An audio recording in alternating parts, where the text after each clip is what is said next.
Good morning, अस्सलाम वालेकुम। सुनो पाकिस्तान में आपको खुशामदीद कहते हैं। मंडे टू फ्राइडे 9 to 11 आपके साथ होते हैं और आज है हैप्पी मंडे नाजरीन। नए हफ्ते और नए शो के साथ आपके सामने हम हाजिर हैं बहुत सारी न्यूज़ के साथ। मैं हूं नजफ राजा और मेरे साथ मौजूद हैं। गुड मॉर्निंग, मैं हूं उज़ैर मलिक और उम्मीद है आप सब लोग बिल्कुल ठीक ठाक होंगे, खैरियत से होंगे और नए और भरपूर दिन का आगाज हो चुका होगा आपके। हमेशा की तरह हम आपके लिए मालूमात, जज्बात, एहसासात, तवानाई और दिलचस्पी के हसीन इम्तिजाज से भरपूर एक और शो लेकर आ चुके हैं।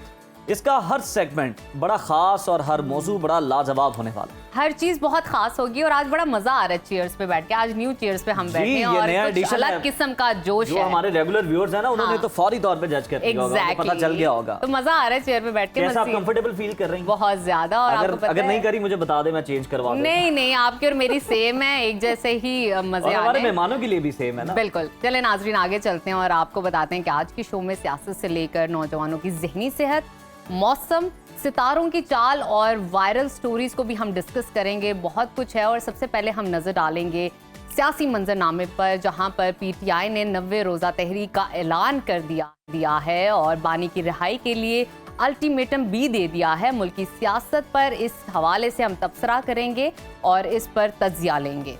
बिल्कुल जी, सियासत में बहुत कुछ चल रहा है और इसी के साथ साथ बात करेंगे एक संजीदा और तशवीशनाक मौजू पर और एक खतरनाक नशा ऐसा जो कि नौजवानों को खामोशी से निगल रहा है। इस हवाले से भी हम आपको बताएंगे और उसके असरात, अलामात और इलाज में हम बात भी करेंगे और प्रोग्राम में आपकी मुलाकात भी आज होगी पाकिस्तान का नाम आलमी सतह पर रोशन करने वाली बाहिम्मत शख्सियत अलीना अजहर से, जिन्होंने दुनिया भर में अपनी कामयाबियों से पाकिस्तान का सर फख्र से बुलंद किया है। इसके अलावा बात होगी सेहत पर भी, गुर्दों की बढ़ती बीमारियों, उनकी वजूहात क्या हैं। हर्बल इलाज की तरफ हम जाएंगे, आपको बताएंगे किस तरह आप खुद को प्रिवेंट कर सकते हैं इस तरह की डिजीज़ से। और प्रोग्राम में इंटरेस्टिंग सेगमेंट भी होगा जिसको आप बहुत पसंद करते हैं, आपको इंतज़ार रहता है। सितारों की चाल के हवाले से भी बात करेंगे, टैरो कार्ड रीडिंग होगी, जायचे के बारे में आपको बताएंगे कि ये हफ्ता आपका कैसा रहने वाला है। इसके साथ साथ आपके साथ दिलचस्प वायरल स्टोरीज भी शेयर करेंगे। यानी आज का प्रोग्राम हमेशा की तरह आपके लिए बहुत ही खास होगा और प्रोग्राम का आगाज जिस तरह से मौसम से करते हैं,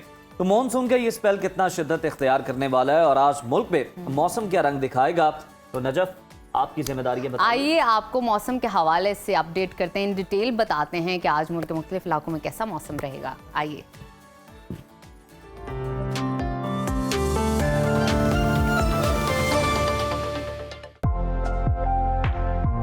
मुल्क भर में मानसून बारिशों का सिलसिला एक बार फिर जोर पकड़ चुका है। बारिशों का नया स्पेल शुरू हो चुका है जो 17 जुलाई तक जारी रहने का इम्कान है।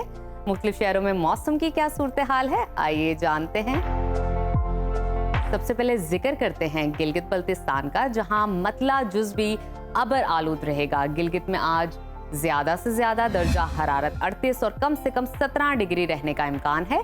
स्कर्दू की जानिब चलते हैं, वहां पर पारा ज्यादा से ज्यादा 33 और कम से कम 12 डिग्री रहने की तवक्को है। महकमा मौसमियात ने आइंदा 24 घंटों के दौरान गिलगित बल्तिस्तान में बारिश का इम्कान जाहिर किया है। नजर डालते हैं आजाद कश्मीर के मौसम पर। वादी के बेशतर इलाकों में बादलों का बसेरा रहेगा। मुजफ्फराबाद में बारिश के बाद शहर का ज्यादा से ज्यादा दर्जा हरारत 35 और कम से कम 22 डिग्री रहने का इम्कान है। श्रीनगर की जानिब चलते हैं, वहां पर पारा ज्यादा से ज्यादा 32 और कम से कम 22 डिग्री रहने की तवक्को है। महकमा मौसमियात के मुताबिक आइंदा 24 घंटों के दौरान कश्मीर में तेज हवाओं के साथ बारिश मुतवक्के है। और अब आपके साथ शेयर करते हैं खैबर पख्तूनख्वा का मौसम। सूबे के बेशतर अजला में मतला जुज़वी अबर आलूद रहेगा। पेशावर का तस्करा करें तो वहां पर बारिश के बाद शहर का ज्यादा से ज्यादा दर्जा हरारत 39 और कम से कम 25 डिग्री रहने का इम्कान है। सवात की जानिब चलते हैं, जिसको पाकिस्तान का स्विट्जरलैंड कहते हैं। वहां पर ज्यादा से ज्यादा पारा 27 और कम से कम 17 डिग्री रहने की तवक्को है। मौसम का हाल बताने वालों ने आइंदा 24 घंटों के दौरान खैबर पख्तूनख्वा के अक्सर इलाकों में बारिश की पेशगोई की है। और अब जिक्र करते हैं सुबह पंजाब के मौसम का, जहां बेशतर इलाके बादलों की लपेट में हैं। लाहौर का ज्यादा से ज्यादा दर्जा हरारत 34 और कम से कम 27 डिग्री रहने का इम्कान है।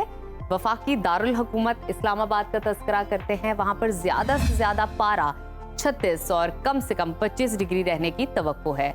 मुल्तान की जानिब चलते हैं, वहां पर दर्जा हरारत ज्यादा से ज्यादा 39 और कम से कम 29 डिग्री रहेगा। महकमा मौसमियात के मुताबिक आइंदा 24 घंटों के दौरान पंजाब के अक्सर अजला में बारिश मुतवक्के है। और अब आपके साथ शेयर करते हैं सुबह बलूचिस्तान का मौसम, जहां दिन भर सूरज और बादलों के दरमियान आंख मचोली का सिलसिला जारी रहेगा। कोयटा का दर्जा हरारत आज ज्यादा से ज्यादा 36 और कम से कम 18 डिग्री रहने का इम्कान है। महकमा मौसमियात ने आइंदा 24 घंटों के दौरान शुमाल मशरकी और जनूबी बलूचिस्तान में तेज हवाओं के साथ बारिश की पेशगोई की है। और आखिर में हमेशा की तरह तस्करा करते हैं सुबह सिंध के मौसम का। सूबे के बेशतर अजला में मौसम गर्म और शदीद हब्स का राज बरकरार रहेगा।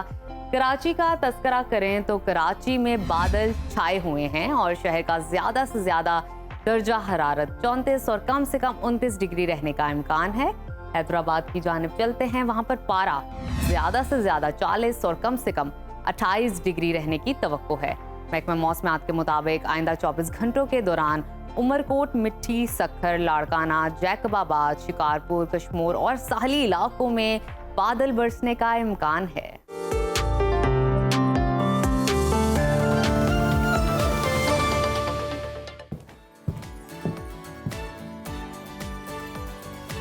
व्यूअर्स, मानसून की बारिशें रहमत की बजाय अब जहमत बनने लगी हैं। एक के बाद एक स्पेल मुल्क भर को अपनी लपेट में ले रहा है। एनडीएमए ने 17 जुलाई तक इस्लामाबाद, पंजाब, खैबर पख्तूनख्वा, कश्मीर और मशरकी बलूचिस्तान में शदीद बारिशों और सैलाब का अलर्ट जारी किया है। इस दौरान बाज़ मकामात पर मूसलाधार बारिश, नदी नालों में तूफ़ानी और पहाड़ी इलाकों में लैंडस्लाइडिंग का शदीद खतरा है। उधर मुल्क भर में मानसून बारिशों और सैलाब से अमवात की तादाद 100 से तजावुज़ कर गई है। 26 जून से 12 जुलाई तक मुख्तलिफ इलाकों में 104 अफराद जाँ बहक जबकि 200 से ज़्यादा जख्मी हो चुके हैं। एनडीएमए के तर्जुमान के मुताबिक बारिश और सैलाब से 11 किलोमीटर सड़कें और 9 पुल शदीद मुतासिर हो चुके हैं। दर्जनों देहात का ज़मीनी राब्ता मुनक़ता है। बारिशों से 165 घर मुकम्मल तबाह और 278 को जुज़वी नुकसान पहुंचा है और 111 मवेशी हलाक हुए हैं। और नाजरीन, इसी तमाम से बात कर लेते हैं। इस वक्त हमारे साथ मौजूद है महकमा मौसमियात के डिप्टी डायरेक्टर अंजुम नज़ीर जैगम साहब। बहुत शुक्रिया आपके वक्त का। अंजुम साहब, बताइएगा कि मानसून के एक के बाद एक स्पेल की पेशगोई सामने आ रही है, प्रेडिक्शन सामने आ रही है। नया स्पेल 17 जुलाई तक जारी रहेगा, ये भी इंफॉर्मेशन मिली है। ये स्पेल कितना ताकतवर हो सकता है, इस बारे में बताइए। जी बहुत शुक्रिया। देखें, इस वक्त एक हवा का कम दबाव जो कि काफ़ी ताकतवर है वस्ती भारत पर मौजूद है और इसके इम्कानात हैं कि इसका रुख मगरिब की जानिब होगा और ये तकरीबन सदरन पंजाब के आसपास के इलाकों से पाकिस्तान में दाखिल होगा। तो आने वाले 2 से 4 रोज़ के दौरान जो हमारा साउथ पंजाब है इसमें शदीद बारिशों के इम्कानात हैं। इसके साथ साथ जो मगरबी पंजाब है जिसमें डीजी खान उसके मुल्हिका इलाके और अगर इसी तरह ऊपर चलते चले जाएं तो पूरी जो केपीके के साथ जो मगरबी पंजाब की पट्टी है इसमें शदीद बारिशों के इम्कानात हैं, जिसकी वजह से डीजी खान के हिल टॉरेंट्स में जो नदी नाले हैं उनमें फ्लैश फ्लड जो जिसको हम अचानक सैलाब कहते हैं उसके इम्कानात बहुत ज़्यादा हैं। इसी तरह जो नॉर्थ ईस्ट पंजाब है, नॉर्थ ईस्ट बलूचिस्तान है जिसमें बारखान, जोब, किला अब्दुल्ला, किला सैफुल्ला, इन इलाकों में भी एक अच्छी बारिश की तवक्को है। इसके साथ साथ अगर हम जनूबी बलूचिस्तान की बात करें तो खुशदार, आवरान, लसबेला, इन इलाकों में भी जो है वो शदीद बारिशों के इम्कानात हैं और यहाँ के जो नदी नाले हैं उनमें फ्लैश फ्लडिंग के इम्कानात हैं।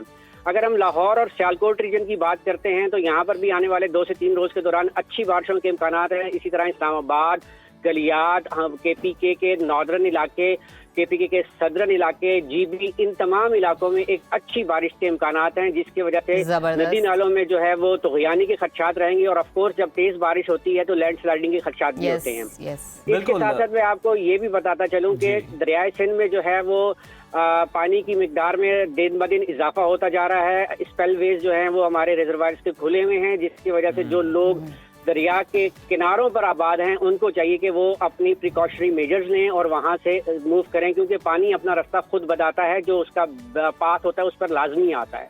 इसी तरह अगर हम सिंध की बात करें तो सिंध की जो ईस्टर्न अजला हैं जिसमें खैरपुर है, उमरकोट, मिट्टी, थरपारकर रीजन, यहाँ पर भी बारिश के इम्कान है। वेस्टर्न सिंध में लाड़काना, अपर सिंध में सक्खर, दादू और जैकबाबाद और इन इलाकों में बारिश के इम्कानात हैं। अगर हम सदरन पंजाब सिंध की बात करें, जिसमें बद्दीन, ठट्ठा, सुजावल या कराची हैं, यहाँ पर बादल छाए रहेंगे और हल्की से दरमियानी बारिश की इम्कानात रहेंगे। अच्छा अंजुम साहब, ये भी बताइएगा कि जो मानसून का मौजूदा सीजन है ये माजी से कितना तवील हो सकता है और मौजूदा पैटर्न आने वाले दिनों में मजीद कितना गैर मुतवक्किल साबित हो सकता है? देखें जी, जिस तरह पाकिस्तान मेट्रोलॉजिकल डिपार्टमेंट ने अपनी इनिशियल एडवाइजरी में बताया था कि इस साल जो मानसून की बारिशें हैं वो मामूल से ज़्यादा रहने के इम्कानात हैं, तो लिहाजा इस बात से जो जैसे अभी हम देख रहे हैं कि एक के पीछे एक जो सिलसिला है वो मुल्क को मुतासिर कर रहा है, इसके साथ साथ मगरबी हवाओं के सिलसिले भी मुल्क को मुतासिर कर रहे हैं। तो जब ये दोनों मॉइस्चर्स का मिलाप होता है तो हमारे जो नॉर्दर्न इलाके हैं यहाँ पर बारिश की जो इंटेंसिटी है वो बढ़ जाती है। बिल्कुल ठीक है, आपने बड़े बेहतरीन अंदाज में और बड़े प्रिसाइजली हमें बताया मौसम की सूरत हाल से। बहुत शुक्रिया अंजुम साहब आपकी मौजूदगी का। और नाजरीन अब आगे बढ़ते हैं, आपको हमने मौसम के हवाले से बताया इन डिटेल ताकि आप अपना स्केड्यूल कर सकें, प्लान क्या मामला कैसे कब करने हैं आपने। और अब प्रोग्राम के सिलसिले को आगे बढ़ाते हैं, बात करते हैं पॉलिटिक्स मुल्क की सियासत को डिस्कस कर लेते हैं। तो हम देख रहे हैं कि सियासी टेम्परेचर जो है वो मुसलसल बढ़ता जा रहा है। मानसून में तो टेम्परेचर नीचे आता है, लेकिन अगर हम देखें कि तहरीक इंसाफ जो है वो बज़ाहिर ऐलानात ये कर रही है, साबित ये करना चाह रही है कि वो अपनी कश्तियां जला चुके हैं, 90 रोज़ा एहतजाजी तहरीक शुरू कर दी है और बानी PTI को 3 माह में रिहा करने का अल्टीमेटम भी दे दिया है। गुज़श्ता रोज़ वज़ीर आला खैबर पख्तूनख्वा अली अमीन गंडापुर ने लाहौर में PTI रहनुमाओं के साथ मुश्तरका प्रेस कॉन्फ्रेंस की और उन्होंने बताया कि बानी की हिदायत पर तहरीक का आगाज़ कर दिया गया है। तहरीक की क़यादत खुद बानी PTI करेंगे और हम उनके अहकामात के पाबंद हैं। तहरीक को पाकिस्तान के हर कूचे, महल्ले और शहर तक ले जाया जाएगा। उनका इस मौके पर मजीद क्या कहना था, आपको सुनवाते हैं। हम अभी इसका स्टार्ट ले रहे हैं और हम इंशाल्लाह पूरे पाकिस्तान में अब हर गली, कूचे, महल्ले, कस्बे, इंशाल्लाह शहर और ज़िले से इंशाल्लाह इसको उठाएंगे और फिर उठा के लोगों को एक दफ़ा इकट्ठा करके फिर प्लान देंगे कि हमने वहीं पर कुछ करना है या फिर कहीं एक जगह पे आगे करना है, तो वो अकॉर्डिंगली फिर इंशाल्लाह अनाउंस होगा। हम मुकाबला करेंगे, हम मुकाबला कर भी रहे हैं, लेकिन अपनी फराइज से रूगर्दानी आप नहीं कर सकते। आप आए, बैठे, बात करें, दलाइल पे बात करें। अब हमने इतना सारा कुछ देख के फैसला किया है और कल 90 दिन का राह से शुरू हो गए हैं और इस 90 दिनों में हम अपनी पीक उठा के हम आर या पार करेंगे, या फिर हम रहें या ना रहें। फैसला साजों के साथ ही मुज़ाकरात करूंगा ना, जिसके पास इख्तियार ही नहीं है उसके साथ मैं क्या बात करूंगा। तो फैसला साजों के साथ मैं बात करूंगा, फैसला साज में साथ और लोगों को बिठाता है तो बिठा ले, मुझे तो कोई एतराज़ नहीं है। लेकिन मैं फैसला साज को इसलिए बिठाऊंगा कि मैं उस बंदे से बात करके मज़ीद टाइम ज़ाया नहीं कर सकता जिसके पास इख्तियार ही ना हो। दूसरी जानिब तहरीक से पहले PTI क़यादत में इख्तिलाफ़ात खुलकर सामने आ गए हैं। PTI पंजाब की चीफ ऑर्गेनाइज़र आलिया हमज़ा को लाहौर में पार्टी इजलास में नज़रअंदाज कर दिया गया। सेक्रेटरी जनरल सलमान अकरम राजा से प्रेस कॉन्फ्रेंस में कहा कि आलिया हमज़ा मसरूफ़ हैं।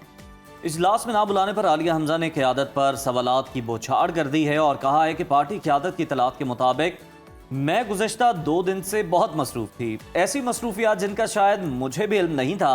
क्या कोई इस पर रोशनी डालेगा? आलिया हमज़ा ने यह भी सवाल उठाया कि बानी PTI की रिहाई के लिए किस लाहे अमल का कल या आज ऐलान हुआ, तहरीक कहाँ से कैसे चलेगी, 5 अगस्त की बजाय 90 दिन का मनसूबा आखिर आया कहाँ से, और अगर आप में से किसी की नज़र में से ये मनसूबा गुजरा हो तो मेरी भी इस सिलसिले में रहनुमाई करें। और आलिया हमज़ा का ये जो शिकवा है बिल्कुल जायज़ है। हमने देखा था इससे पहले भी वो PTI की टॉप लीडरशिप से बारहा मुतालबा करती रही कि आप हमें बताएं आपका क्या प्लान है, ताकि हमारे जितने ये डिविजनल सदर हैं, अहदेदार हैं, हम उनको आपके काफिले के रास्तों में खड़ा करें, जो कि गुलपाशी करेंगे, आपका भरपूर इस्तकबाल करेंगे। लेकिन उन्हें बताया गया था कि जी हम इसको बहुत सीक्रेट रखना चाहते हैं, इस प्लान को, इसलिए आपसे शेयर नहीं किया जा सकता। खैर, इसी तमाम तर मामले पर डिस्कशन कर लेते हैं। सीनियर तज्जियाकार राना मुबशिर साहब ने हमें ज्वाइन किया है। बहुत शुक्रिया राना साहब आपके वक्त का। Good morning sir. PTI ने तहरीक का ऐलान कर दिया है और अली अमीन गंडापुर साहब ने बानी PTI की रिहाई के लिए 90 दिन का अल्टीमेटम भी दे डाला है। वो कहते हैं बार होगा या पार होगा, मकसद हासिल करेंगे या सियासत छोड़ देंगे। क्या तहरीक इंसाफ 90 दिन में बानी को रिहा करा सकेगी? देखिए जी, अल्टीमेटम जो दिया है गंडापुर ने कि 90 दिन के अंदर अंदर जनाब वो ऑब्जेक्टिव्स अपने अचीव कर लेंगे, बड़ी अच्छी बात है। अगर 90 दिन के अंदर अंदर अगर ऑब्जेक्टिव्स अचीव होते हैं तो nothing like it. But the point is कि ये स्ट्रीट पावर जो है, ये शो करने का जो तरीका है, जो पहले से चलता आ रहा है, कई सालों से चलता हुआ आ रहा है, जब से इमरान खान जेल में है, स्ट्रीट पावर शो करके कभी भी ऑब्जेक्टिव अचीव नहीं हुए। पास्ट की बात करूं, पीटीआई का वोटर सपोर्टर हमेशा बाहर निकला है, ठीक है, इसमें कोई शक नहीं है। वोटर भी निकला है, सपोर्टर भी निकला है, बच्चे भी निकले हैं, औरतें भी निकली हैं। जब भी उन्हें कहा गया है पीटीआई की क़यादत की तरफ से, वो बाहर जरूर निकले हैं। But at the very same time देखें, कुछ लीडरान जो बाहर इस वक्त मौजूद हैं, कुछ, सारों की बात नहीं कर रहा मैं, सबकी बात मैं नहीं कर रहा, कुछ लीडरान ऐसे मौजूद हैं बाहर जिनसे लोगों को इख्तलाफ है, यानी कि वोटर सपोर्टर जो पीटीआई का है उनको इख्तलाफ है उनसे। उनका कहना ये है जनाब कि at the nick of the moment उन लोगों को डिच कर दिया जाता है। अब इस चीज को कौन हैंडल करेगा? मैं तो हैंडल नहीं कर सकता, ठीक है।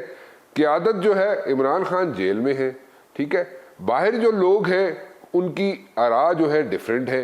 कुछ कहते हैं जनाब कि यहाँ पे कॉम्प्रोमाइज़ होना चाहिए। कॉम्प्रोमाइज़ के बारे में अगर देखा जाए और सोचा जाए और उस पर इन डेप्थ जाके उस पर डिटेल में बात की जाए तो कॉम्प्रोमाइज़ जो है, अगर उसको कॉम्प्रोमाइज़ का ही लफ्ज़ आपने देना है या उसको इसी तरह डिस्क्राइब करना है कि कॉम्प्रोमाइज़ करे, तो इमरान खान जो है या पीटीआई जो है वो सिर्फ और सिर्फ बातचीत करना चाहती है एस्टेब्लिशमेंट से।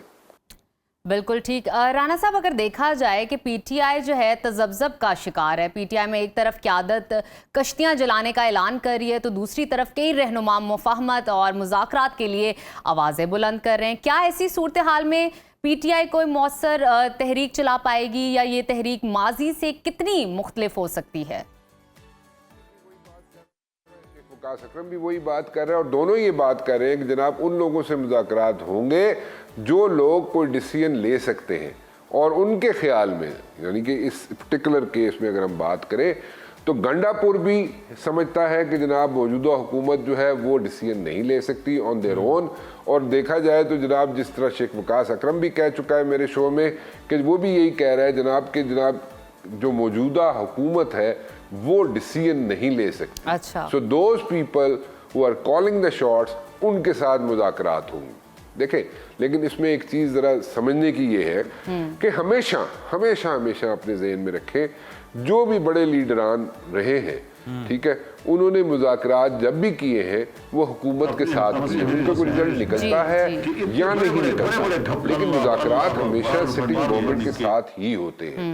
वो होते हैं कामयाब, नहीं होते हैं कामयाब, दैट्स अ डिफरेंट स्टोरी, लेकिन मौजूदा हुकूमत के साथ ही होते हैं। मतलब कि ये एक सेट पैटर्न है, ठीक है। उसके बाद किसी और के साथ मुज़ाकरात हो तो that's a different ball game, ठीक है। लेकिन होता यही है, हुकूमत बैठती है, हुकूमत के साथ भी हो सकता है कुछ करता धरता लोग बैठ जाए और फिर जनाब वहाँ पे पीटीआई वाले बैठ जाए और मुज़ाकरात हो जाए, तो फिर उनको पीटीआई वालों को ज़रा थोड़ी सी तसल्ली हो। बिल्कुल, हुकूमत के साथ ही मुज़ाकरात हुआ करते हैं, यही मिसालें मौजूद हैं माजी में। राना साहब, मौलाना फजल रहमान की हम बात कर लेते हैं। उन्होंने सूबे की सिक्योरिटी सूरत हाल के पेश नज़र केपी में तब्दीली की तजवीज़ दी है। उनकी ख्वाहिश है कि तब्दीली पीटीआई के अंदर से ही आए। क्या आपको लगता है कि पीटीआई में इतनी बड़ी बगावत या फिर कोई फॉरवर्ड ब्लॉक सामने आ सकता है आने वाले दिनों में? गंडापुर जो है इस वक्त अगर देखा जाए तो गंडापुर की पोजीशन को ख़राब नहीं है केपीके में, ठीक है।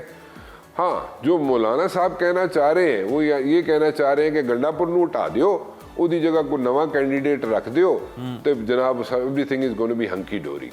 आई don't think so that's going to happen, one.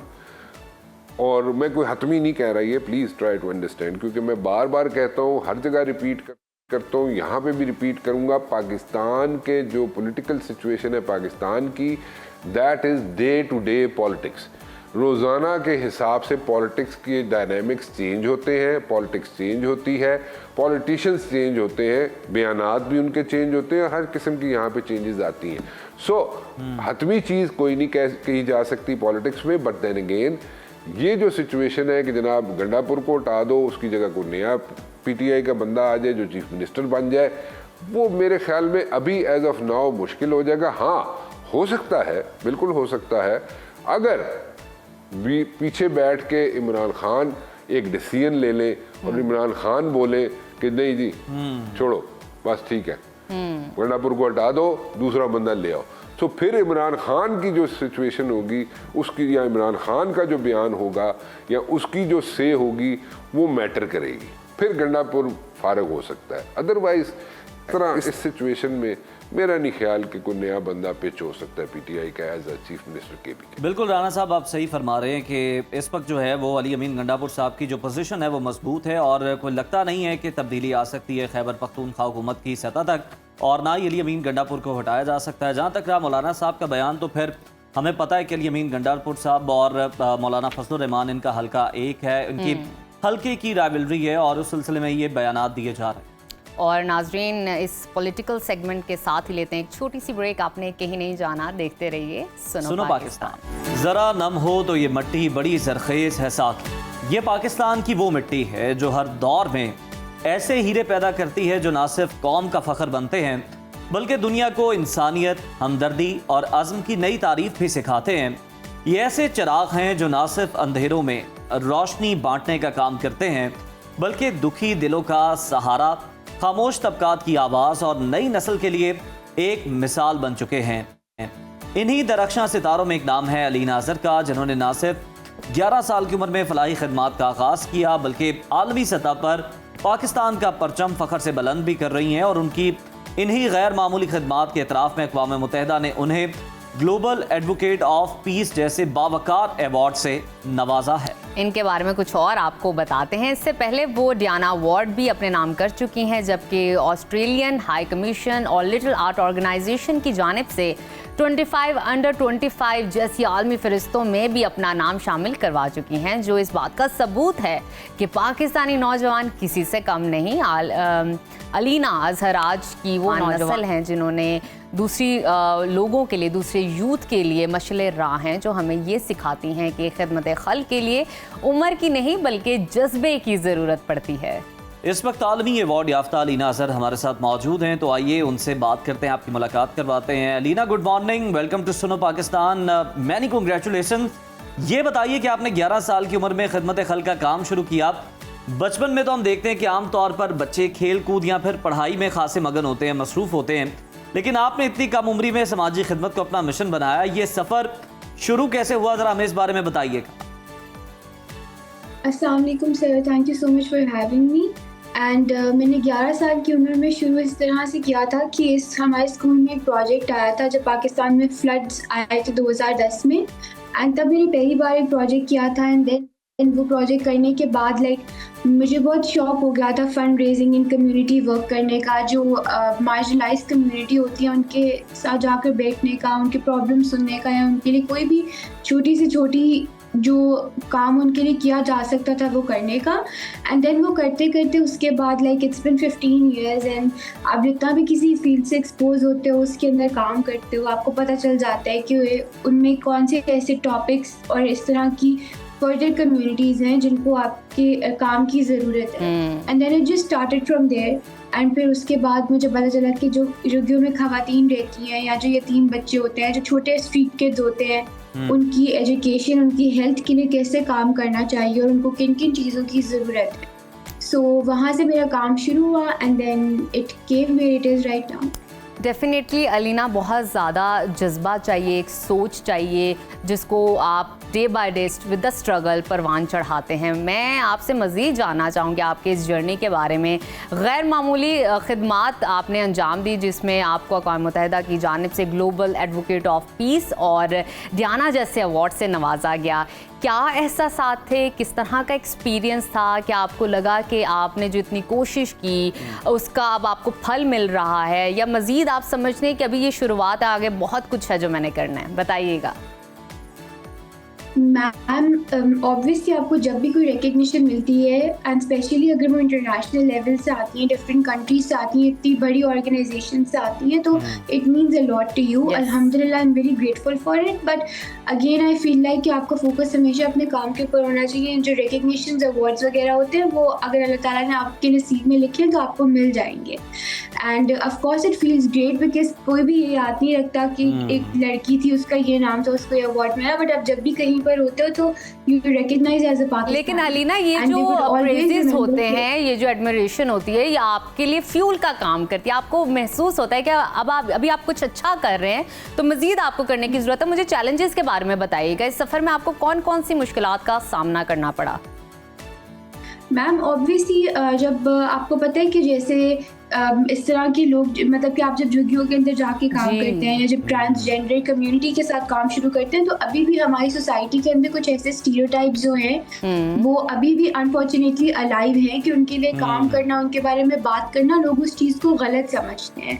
But अगर आप एक चीज़ के बारे में लर्न करते हैं ओनली देन आपको सही से नो हाउ होती है कि अगर कोई इंसान किसी भी काम के अंदर इतना घिरा हुआ है तो उसकी वजह क्या है, आप उसको बेहतर कैसे कर सकते हैं। अगर आप खवातीन की हाइजीन के लिए काम करते हैं तो अभी भी अनफॉर्चुनेटली हमारी सोसाइटी में इस चीज़ के बारे में बात करने को ही गलत समझते हैं, हालांकि वो किसी की हेल्थ की बात है। सो ऐसे चैलेंजेस आपको फेस करने पड़ते हैं बिकॉज जब आप ऑब्वियसली टीनेजर होते हैं या 11, 12, 13 साल के तो आपको बहुत ज़्यादा सपोर्ट या इंकरेजमेंट नहीं मिलती बिकॉज पीपल थिंक कि 2-3 दिन का आपका शौक है तो बिल्कुल खत्म हो अलीना, आप जाएगा, सही but कह रही नहीं। हैं। आपको बहुत ज़्यादा सीरियस नहीं लिया जाता है सुबह में, जो कि एक बड़ा डायलेमा है। मैं आपसे ये जानना चाहूँगा कि हर इंसान के करियर में, ज़िंदगी में कोई ना कोई वक्त ऐसा आता है जब वो बहुत ज़्यादा थक जाता है या वो फील करता है कि बस जितना उसने कंट्रीब्यूट करना था, जितना काम करना था उसने कर लिया। अगर आपकी लाइफ में कभी ऐसा मौका आया हो तो आप इंस्पिरेशन कहाँ से ड्रॉ करती हैं? बड़े बड़े नाम हैं हमारे सामने, अब्दुल सत्तार ईदी साहब हैं, मदर टेरेसा हैं, किससे आप इंस्पिरेशन ड्रॉ करती? सर डेफिनेटली लाइक ये सब बहुत रिस्पेक्टफुल पर्सनालिटीज़ हैं, ये हम सब के लिए बहुत ग्रेट एग्जांपल्स जो है वो सेट करके गए हैं। लेकिन मेरी लाइफ के अंदर पर्सनली भी एंड प्रोफेशनली भी सबसे बड़ी जो इंस्पिरेशन है वो हमेशा मेरे बाबा रहे हैं। And unfortunately it's been 9 years since he passed away and उनकी डेथ के बाद तो मैं और ज़्यादा अपने काम के टुवर्ड्स जो है वो मूव हो गई थी। तभी मैंने अपनी ऑर्गेनाइजेशन भी स्टार्ट की थी।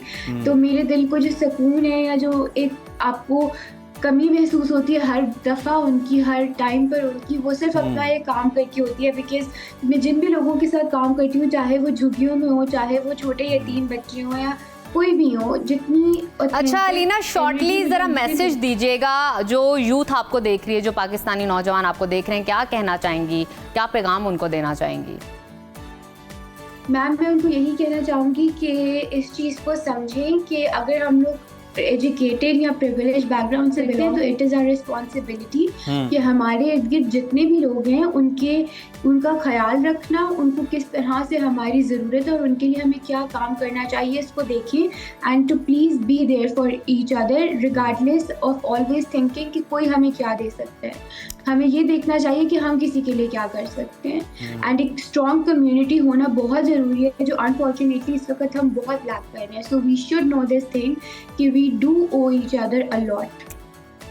बिल्कुल ठीक है अलीना, बहुत ज़बरदस्त, थैंक यू सो मच। और आप बहुत अच्छा काम कर रही हैं, हम उम्मीद करते हैं इसी तरह करती रहें। और आपने जिस तरह से बताया कि आपकी सबसे बड़ी इंस्पिरेशन आपके फादर हैं जो कि गुजर चुके हैं, तो उनकी दर्जात की बुलंदी के लिए दुआ। और साथ ही साथ वो बहुत ज़्यादा आप पे प्राउड फील कर रहे होंगे, फ़ख्र फील कर रहे होंगे वहाँ पर बैठ के भी, और आप यकीनन उनके लिए आसानियाँ पैदा कर रहे हैं। और इस तरह की जो छोटी छोटी हौसले वाली बच्चियाँ होती हैं जो ज़िंदगी में कुछ करना चाहते हैं, यही दूसरी ख़वातीन के लिए, हमारे यूथ के लिए ही एग्जाम्पल बनती हैं। तो नाज़रीन इसी के साथ लेते हैं एक छोटी सी ब्रेक। आपने कहीं नहीं जाना, देखते रहिए सुनो पाकिस्तान।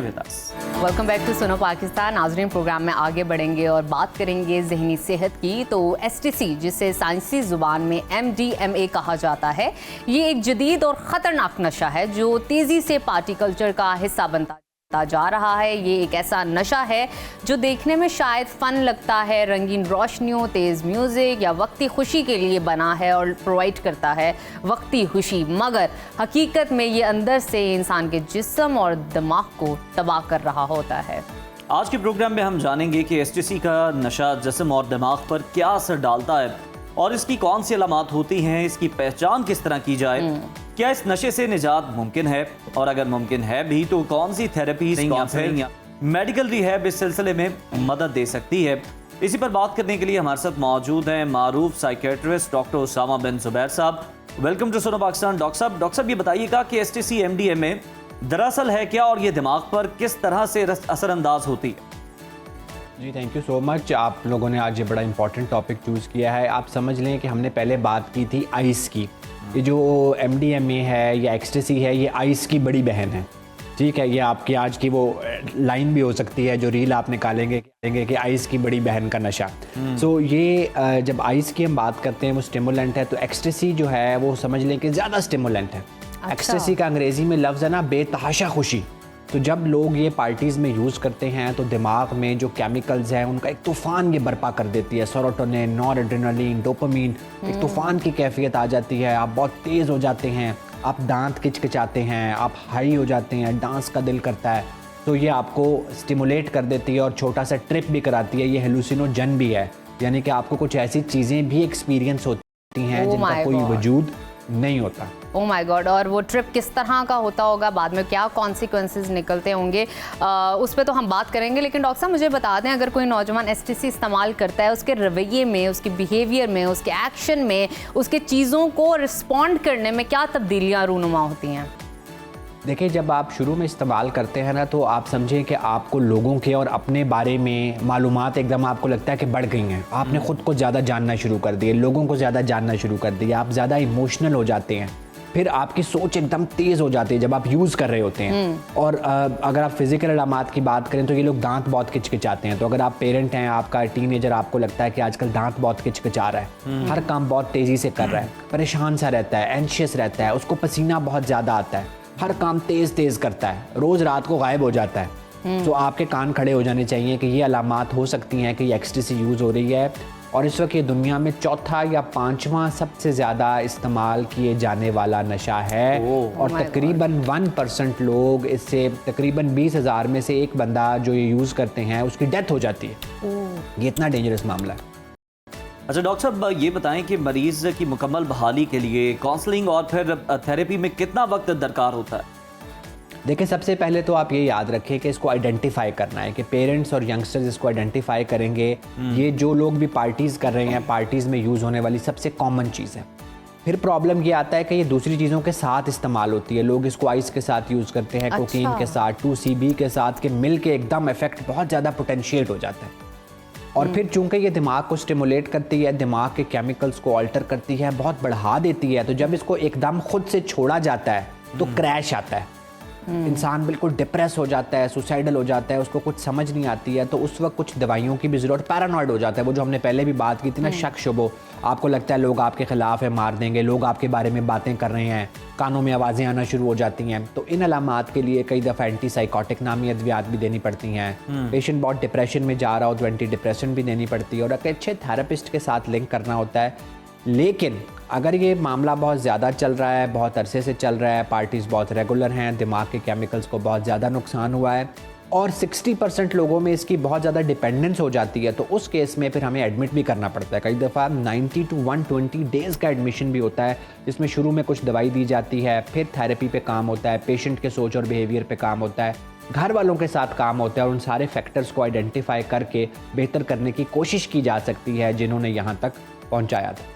अच्छा डॉक्टर साहब, एक तो ये बताइएगा कि अमूमन आप बहुत सारे पेशेंट्स डील कर रहे होते हैं, कितने पेशेंट्स एसटीसी से रिलेटेड आते हैं? आपने बताया कि पेरेंट्स की नज़र होनी चाहिए कि अगर आपका बच्चा सर्टन बिहेवियर शो कर रहा है, दैट मीन्स वो एसटीसी ले रहा है, लेकिन अहले खाना का, पेरेंट्स का किरदार क्या होना चाहिए इस मामले को समेटने में, संभालने में? देखिए, आपने 2 सवाल किए हैं। सबसे पहले तो अब ये कॉमन होता हुआ नशा है। आज से 5, 6, 7 साल पहले तक जब हम एडिक्शन की प्रैक्टिस करते थे, हमारे पास ड्रग रिहैब सेंटर में चर्स वाले मरीज़ दाखिल होते थे, हीरोइन वाले होते थे, अल्कोहल वाले होते थे, वो अभी भी होते हैं।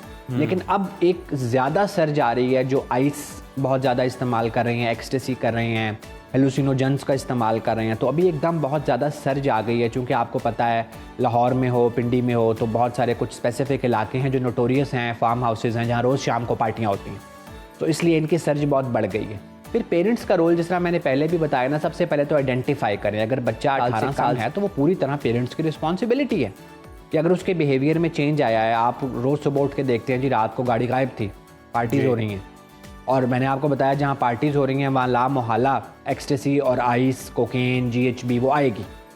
फिर जब आपने एक चीज़ आइडेंटिफाई कर ली तो लड़ाई झगड़ा ना करें, उसको मुजरिम ना ठहराएं, उस पर पाबंदियाँ ना लगाएं, बातचीत के ज़रिए उसको बिठाएं, मामले को लेके चलें और फिर फ़ौरन कोशिश करें कि मेंटल हेल्थ प्रोफेशनल को ऐड कर लें। चूँकि मैं हमेशा कहता हूँ पाकिस्तानी माँ बाप के जज्बात उस हाथी की तरह होते हैं जो खेत उजाड़ के दम लेते हैं।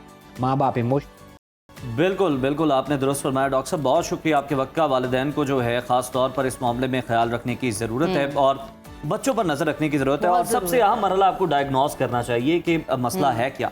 और मुझे ऐसा लगता है उज़ैर, ये हाई टाइम है कि जब वालिदैन को अपने बच्चों को अकेला नहीं छोड़ना चाहिए, किसी रिश्तेदार के पास भी ना छोड़े, किसी कारी साहब के पास ना छोड़े, किसी स्टूडेंट या टीचर के पास भी मत छोड़े। अपने बच्चों का खुद ख्याल रखें, उनके बिहेवियर को ज़रूर नोटिस कीजिए, क्या कर रहे हैं आपके बच्चे, कब कर रहे हैं, कैसे कर रहे हैं, किसके साथ बैठे हुए हैं। और इसी के साथ नाजरीन लेते हैं एक छोटी सी ब्रेक। आपने कहीं नहीं जाना, देखते रहिए सुनो Pakistan. Welcome back to Suno Pakistan. Programme में आगे बढ़ेंगे और नाजरीन, अदाकारा हुमैरा असगर को आहों और सिस्कियों के साथ लाहौर में सुपुर्द हक कर दिया गया। कराची में ये चंद दिनों के अंदर दूसरा दिल दहला देने वाला वाकया है, जहां अकेली रहने वाली एक फनकारा की बेजा लाश उस वक्त मिली जब इर्द गिर्द की फिजा ताफुन से भर चुकी थी। इससे पहले सीनियर अदाकारा आयशा खान की भी 7 दिन पुरानी लाश उनके घर से मिली थी। और इन दोनों अमवात ने सिर्फ शोबिस इंडस्ट्री को नहीं बल्कि पूरे माशरे को झंझोड़ कर रख दिया है। इंतहाई कम अरसे के अंदर 2 नुमाया फनकाराओं का यूं खामोशी से रुखसत हो जाना इंडस्ट्री के लिए यकीनन एक नाकाबिले तलाफी नुकसान है। लेकिन जिस हालत पे उनकी मौत का इंकिशाफ हुआ वो एक इज्तमाई ज़मीर को झंझोड़ देने वाला लम्हा है। और आज हर तरफ सवाल ही सवाल हैं। सोशल मीडिया पर आम लोग ही नहीं बल्कि शोबिस से जुड़ी शख्सियात भी ये सोचने पर मजबूर हैं कि आखिर हम सब कहाँ थे। उन साथियों की तवील गैर मौजूदगी पर कोई खबरदार क्यों ना हुआ, और क्या वाकई हम इतने मसरूफ़ हो चुके हैं कि जीने वालों का हाल और मरने वालों की मौत सिर्फ एक खबर बनकर सामने आती है। और क्या फनकार सिर्फ उस वक्त तक ही अहम है जब वो रोशनियों में होते हैं, जब कैमरा बंद हो जाता है, क्या हमारे दिल भी बंद हो जाते हैं? क्या हम वाकई इतने बेहिस हो चुके हैं कि हमें किसी की मौत का तब पता चलता है जब उसकी लाश से बू आने लगती है? लेकिन शायद इस तल्ख सच्चाई ने कुछ ज़मीरों को जगाया भी है। एक मुस्बत पेशरफ्त सामने आई है। अदाकारा तूबा अनवर की जानिब से ये इंकिशाफ किया गया है कि शोबिस से वाबस्ता चंद फनकाराओं ने मिलकर एक व्हाट्सएप ग्रुप बनाया है जिसका मकसद एक दूसरे की जहनी सेहत, खैरियत और दिल की कैफियत का हाल जानना है। ये छोटा सा कदम सही मगर एक बड़ी तब्दीली की जानिब पहला हो सकता है। शायद यही वो लम्हा है जहाँ से एक नया सफ़र शुरू हो जाए, और एक ऐसा सफ़र जो सिर्फ काम की हद तक ना हो बल्कि दिलों और जिंदगियों को जोड़ने का भी जरिया बने। इसी तमाम सूरत हाल पे बात कर लेते हैं। इस वक्त हमारे साथ मौजूद हैं सियासतदान और अदाकारा कमल नुमान साहिबा। बहुत शुक्रिया कमल साहब आपके वक्त का। साहिबा, मुझे बताइएगा, कराची में हालिया दिनों में दिल दहला देने वाले 2 वाक़यात सामने आए हैं, जैसे कि आपने भी इन डिटेल सोशल मीडिया पे आर्टिकल्स में पढ़ा होगा। इन दोनों वाक़यात ने शोबिस इंडस्ट्री और बतौर माशरा हमें बेहिसी और हमारी बेहिसी को झंझोड़ा है, सवालात उठाए हैं। इस बेहिसी की वजह आप क्या समझती हैं, और ख़ास तौर पर शोबिस इंडस्ट्री की शख्सियात के लिए ऐसा रिएक्शन क्यों आता है? जी, पहले तो बहुत बहुत शुक्रिया, आप लोगों ने मुझे अपने चैनल पे इनवाइट किया और इस दर्दनाक जो स्टोरी है उसमें आपने मुझे शामिल किया कि मैं अपने जज्बात, अपनी फीलिंग्स आप लोगों के साथ और अपने नाज़रीन के साथ शेयर कर सकूं। सबसे पहले बात तो शोबिस की आती है, बाद में सबसे पहले हमारी फैमिली जो है ना वो डिस्कस होती है कि हुमैरा के वालिदैन, हुमैरा के बहन भाई, हुमैरा के ख़ानदान, उन लोगों ने बिल्कुल क्यों कट ऑफ कर लिया था हुमैरा के साथ। उसका कसूर क्या था? क्या वो शोबिज़ में आना चाहती थी, ये उसका कसूर था? जितने मैं प्रोग्राम्स देखे, अभी मैं रिसेंटली उसका मैंने एपिसोड देखा था अहमद भट्ट का पॉडकास्ट में, जहां उसमें हुमैरा की जो थी बायोग्राफी डिस्कस हुई। मतलब बहुत अच्छी फैमिली से बिलोंग करती है और 4 बहन भाई हैं, 2 बहन 2 भाई और सबसे छोटी ये थी। तो बाप का दिल पत्थर हो सकता है, माँ का नहीं हो सकता। बच्चे जैसे भी हों, अच्छे हैं बुरे हैं, जैसे भी हैं, घर से निकाल देते हैं, लेकिन उनसे माँ कतन कट ऑफ नहीं होती। वो बाप से चुप चुप कर भी बात करती है कि भाई बच्चे के साथ लिंक रहे। चले, माँ ने भी पत्थर दिल कर लिया, भाई कहाँ गए, भाई को भी निकाल दे, बहन कहाँ गई? बहन तो हमराज होती है अपनी बहनों की, सहेली होती है, हर बात शेयर करती है। उसने कट ऑफ क्यों किया? जिसकी वजह से जो मेरी नॉलेज कहती है कि ये जो है शोबिज़, ये कोई मुस्तकिल जॉब नहीं है जी। ये हवाई रोजी होती, कभी काम मिला आपको, कभी नहीं मिला काम। तो वो एंजाइटी का शिकार हो गए, डिप्रेशन का शिकार हो गए। अगर उसकी फैमिली से अटैच होती तो अपने दुख, अपने मसले, अपनी टेंशन वो शेयर करती। और जब अपने दुख टेंशन शेयर करते हैं तो आप बहुत रिलैक्स फील हो जाते हैं कि चलो जी अपडेट हो गया, उन्होंने समझा दिया, तसल्ली दे दी, वट एवर। जिस तरह भी हम अपने बहन भाइयों को, माँ बाप को तसल्ली देते हैं वैसे वो दे देते, तो काफी वो रिलैक्स फील कर जाती। इन्होंने खुद उसको तन्हाई में धकेला कि इन्होंने तो ख्याल नहीं रखा, फिर खानदान वालों ने भी कट ऑफ कर दी। मुझे समझ नहीं आई कि हुमैरा से ऐसी कौन सी बड़ी गलती हो गई थी कि माँ बाप बहन भाई सारे खानदान ने उससे कतई ताल्लुक ही कर लिया। और अखबारों के जरिए मुझे पता चला कि जी वो खुद उनसे इन टच होती थी, फोन शोन पे बात कर लेती, लेकिन उन्होंने कभी कॉल इसको नहीं की, जो कि मैं समझती हूँ कि शोबिस से ज्यादा, मुआशरे से ज्यादा इनके खानदान वालों का कसूर है कि उन्होंने अपनी बेटी को, अपनी बहन को, अपने कह लें कजन को तनहा छोड़ दिया समाज में। कराची में वो अकेली रही थी, 7 साल से रही थी। अब ये नहीं कह सकते कि जी उसने शोबिस क्यों ज्वाइन किया।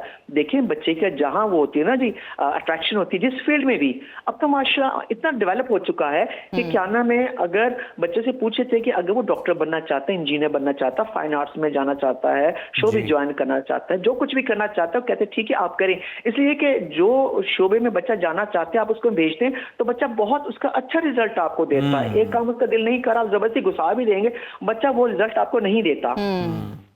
तो क्या नाम है, सबसे पहले जी इनके खानदान से मैं गिला करूंगी कि आप लोगों की वजह से आज ये सानिया हुआ। अगर आप उसको अपने साथ अटैच रखते तो शायद वो शोबिस छोड़ देती। अगर वो कामयाब नहीं हुई थी जिस तरह वो चाहती थी तो वो शोबिस छोड़ देती। मास्टर्स उसने कर लिया था और क्या नाम है, अब वो एमफिल करने लगी थी और बहुत आगे से बच्ची ने जाना था और जिंदगी से भरी हुई हुमैरा थी।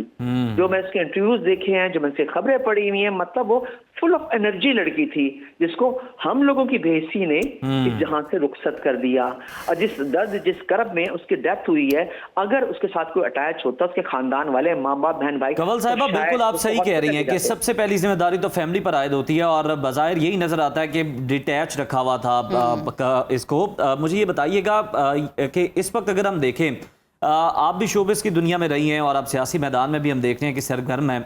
हमारी शोबिस इंडस्ट्री में रिलेशनशिप फॉर वर्क तो है, मगर रिलेशनशिप फॉर केयर आखिर क्यों नहीं है? क्योंकि ऑब्वियसली फैमिली की जिम्मेदारी पहली है, लेकिन अब वो लाहौर से कराची में मुकीम थी, जाहिर है बहुत सारे लोगों के साथ आप काम करते हैं, दोस्तियां होती हैं, तो ये सवाल भी बड़ा वैलिड है।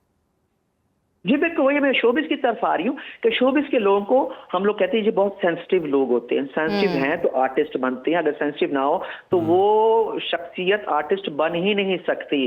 क्योंकि जो कर्ब हम माशरे में देखते हैं, जब तक उसके अंदर से नहीं गुजरते हम वो करैक्टर जो है वो हम कैरी नहीं कर सकते।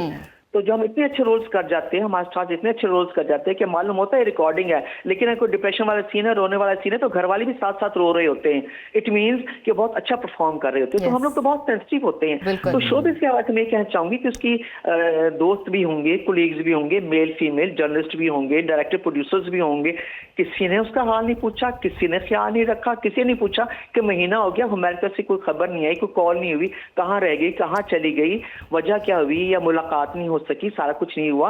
शोबिस डेफिनेटली इसमें मैं इस पे इल्जाम दूंगी कि जब कोई आर्टिस्ट, कोई कोलीग आपके साथ होता है तो डेफिनेटली उसकी आप खबर रखें। अब माशाल्लाह आप कह रहे थे कि जी वो अगर आप लाइमलाइट में नहीं होते, आप रिटायर हो जाते हैं तो फिर शोबिस वाले तवज्जो नहीं देते। करेक्ट, जब आप रिटायर हो जाते हैं लोग नहीं पूछते, बहुत सारे लोग नहीं पूछते।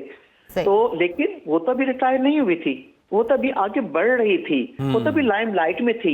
तो वो कहाँ गए सारी जर्नलिस्ट, वो प्रोड्यूसर्स, डायरेक्टर्स एंड आर्टिस्ट और राइटर्स सब कहाँ चले गए? जो वैसे सामने नजर आ जाए तो जी बल्ले बल्ले हो जाती है और ना नजर आए तो खैर खबर ही नहीं पूछते। मतलब ये एक कमल साहिबा, आप आयशा खान साहिबा का केस देख लीजिए, उन्होंने कितना खूबसूरत काम किया, कितना अमेजिंग उनके प्लेज हैं, ड्रामाज हैं, हम देखते आए हैं बचपन से। उनके साथ क्या किया, किसी ने खबर नहीं ली, 7 दिन 8 दिन गुजर गए। कमल साहिबा, आप चीज़ों पे बड़ा कीनली ऑब्जर्व करती हैं, आपके बारे में कहा जाता है, समझती हैं, हल निकालती हैं। मैं आपसे जानना चाहूँगी बतौर सियासतदान आप क्या समझती हैं, ऐसे वाक़यात को रोकने के लिए हुकूमत को फ़नकारों की फलाह बहबूद के लिए बाकायदा क्या इक़दाम उठाने की ज़रूरत है? देखिए, मैं यहाँ पे ये आपसे कहूंगी कि इसमें हुकूमत जो है, हुकूमत के पूरे मुल्क को देख रही है, जो बहुत बड़े बड़े मसाइल हैं उनको देख रही है। शोबिज़ में जो आपके यूनियन बनी होती है या जो आपके प्रेसिडेंट होते हैं या जो आपके टीम एक बनाई होती है आपने, उनका फर्ज है कि वो क्या नाम है अपने फनकारों का ख्याल रखे। जैसे अभी आपसे पता चला कि ग्रुप बना दिया व्हाट्सएप का कि एक दूसरे की खैर खबर पता करते रहना चाहिए, तो बहुत अच्छा इकदाम है।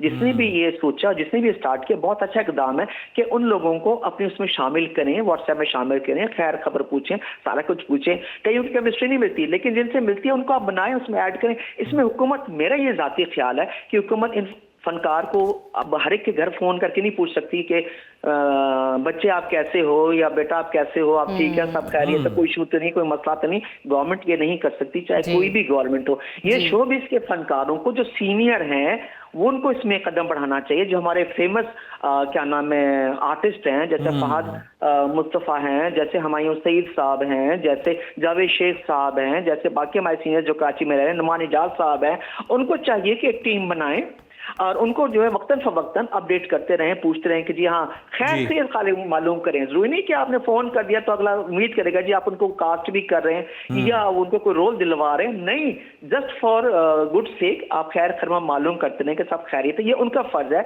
शोबिस के लोगों का फर्ज है कि अपनी टीम का, अपने लोगों का ख्याल रखें। हाँ, खुदा ना खासा कोई ऐसा मसला हो जाता है जो वो उसकी नहीं कर सकते, सॉर्ट आउट नहीं कर सकते, फिर डेफिनेटली गवर्नमेंट के इन्वॉल्व। बिल्कुल कंवल साहब, आप दुरुस्त फरमा रही हैं कि ये जो बड़े हैं जिन्होंने बड़ा नाम कमाया और पैसा भी कमाया, उन्हें भी पे बैक करना चाहिए, इंडस्ट्री के लिए कंट्रीब्यूट करना चाहिए सबको। और यकीनन हुकूमत जो है वो उस तरह से तो खैर खैरियत नहीं दरियाफ्त कर सकती, लेकिन अगर ये जो फनकार हैं, यूनियन जो है वो रेकमेंड करे हुकूमत को, केस आगे भेजे, तो हुकूमत को भी चाहिए कि उनकी जो माली मदद है जो वो डिजर्व करते हैं, अगर उन्हें काम नहीं मिल रहा तो उनको हर तरह से सपोर्ट करे, फाइनेंशियली भी। बहुत शुक्रिया, कमर नुमान साहिबा हमारे साथ मौजूद थी।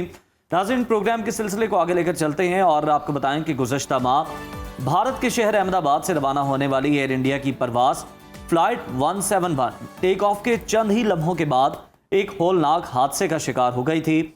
इस दिलखराश वाक़े में 260 अफराद अपनी जानों से हाथ धो बैठे थे और इस सानहे ने न सिर्फ एविएशन इंडस्ट्री को झंझोड़ कर रख दिया, बल्कि दुनिया भर में फ़िज़ाई सफ़र के तहफ़्फ़ुज़ पर भी नए सवालात खड़े कर दिए। इब्तदाई तहकीकात में जो इंकशाफ सामने आया है वो नहायत तशवीशनाक है। तहकीकाती रिपोर्ट ये बताती है कि परवाज के फ़ौरन बाद तैयारे के दोनों फ्यूल कंट्रोल स्विच अचानक कट ऑफ पोजीशन पर चले गए, जिसके बायस इंजन्स को ईंधन की फराहमी बंद हो गई और तैयारा मुकम्मल तौर पर पावर से महरूम हो गया, जिसके बाद ये हादसा पेश आया। इस चौंका देने वाली रिपोर्ट ने अब हादसे से मुताल्लिक कई मजीद सवालात खड़े कर दिए हैं। क्या ये महज एक तकनीकी खराबी थी या कोई इंसानी गलती, या फिर दानिस्ता तौर पर फ्यूल कंट्रोल स्विच जो थे वो बंद किए गए? ये वो सवालात हैं जिनके जवाब तलाश करने के लिए तफ्तीश का दायरा कार बढ़ा दिया गया है। इसी पर बात करने के लिए हमारे साथ मौजूद हैं एविएशन एक्सपर्ट ताहिर इमरान मियां। और ताहिर, बहुत शुक्रिया आपकी मौजूदगी का। मैं आपसे सबसे पहला सवाल ये करना चाहूँगी, एयर इंडिया की परवाज़ 171 से मुतालिक इब्तदाई तहकीकाती रिपोर्ट में नया इंकशाफ सामने आया है कि तैयारे के टेक ऑफ के बाद दोनों फ्यूल कंट्रोल स्विच अचानक कट ऑफ हो गए थे। क्या ये तकनीकी तौर पर मुमकिन है ऐसा, या तो खुद ब खुद हो जाता है? क्या मामला है? देखिए, ये अगर कोई कन्वेंशनल जहाज होता जैसे कि बोइंग 777 है या उससे पहले के जो वर्जन्स हैं, तो फिर हम ये कह सकते थे कि जी इसको पायलट ने नीचे किया है या सिर्फ पायलट जिम्मेदार हो सकता है। लेकिन जो बोइंग ड्रीम लाइनर है, 787 है, ये जो आजकल के इसके साथ के यानी 737 मैक्स जहाज हैं, इनमें फ्लाई बाय वायर टेक्नोलॉजी होती है जो कि बुनियादी तौर पर एक sort of auto pilot system होता है जिसमें जहाज बहुत सारे डिसीजंस खुद लेता है। अब इसमें जहां ये इस रिपोर्ट के अंदर लिखा गया है कि फ्यूल जो है वो इंजन्स को जाना बंद हो गया था, ईंधन जो है, उसके साथ साथ ये भी लिखा हुआ है कि पायलट जो कैप्टन है वो फर्स्ट ऑफिसर से पूछता है कि ये तुमने बंद किया है? उसने कहा नहीं, मैंने बंद नहीं किया। अब जो फर्स्ट ऑफिसर है वो इस वक्त जहाज को चला रहा होता है, तो दोनों पायलट्स में से एक जो होता है उसके हाथ में कंट्रोल्स होते हैं, तो फर्स्ट ऑफिसर के हाथ में कंट्रोल थे। अब अगर ये सवाल जवाब ना हुए होते तो फिर शायद हम कहते कि पायलट्स में से किसी ने किया हो। ठीक है, लेकिन ये हुआ है, ये कम्युनिकेशन हुई है, तो इसके बाद ये बात हमारे लिए वाज़ेह हो चुकी है कि सिस्टम के अंदर कोई प्रॉब्लम हुआ है। और जहां तक ड्रीम लाइनर का ताल्लुक है या बोइंग की जो ये नए जहाज इनकी टेक्नोलॉजी का ताल्लुक है, तो इस टेक्नोलॉजी के अंदर बहुत सारे प्रॉब्लम्स पहले दिन के साथ हैं। और जब ये क्रैश हुआ था मैंने उस वक्त भी ये बात कही थी कि जो प्रॉब्लम मुझे नजर आता है वो जहाज के कॉकपिट के अंदर नजर आता है, जहां पर सिस्टम्स के अंदर कहीं ना कहीं कोई ना कोई ऐसी चीज है जिसने इस सिचुएशन को असेस करके एक डिसीजन लिया।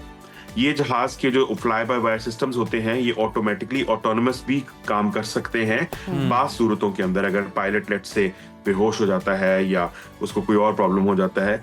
और जहां हम 2 क्रैशेस जो 737 मैक्स के हो चुके हुए हैं उसके अंदर बाकायदा जो ये सिस्टम है जो कि जहाज को चलाने वाला है ये पायलट के साथ प्रॉपर तसादुम में नजर आता है और इवेंचुअली उसके क्रैश का सबब बना।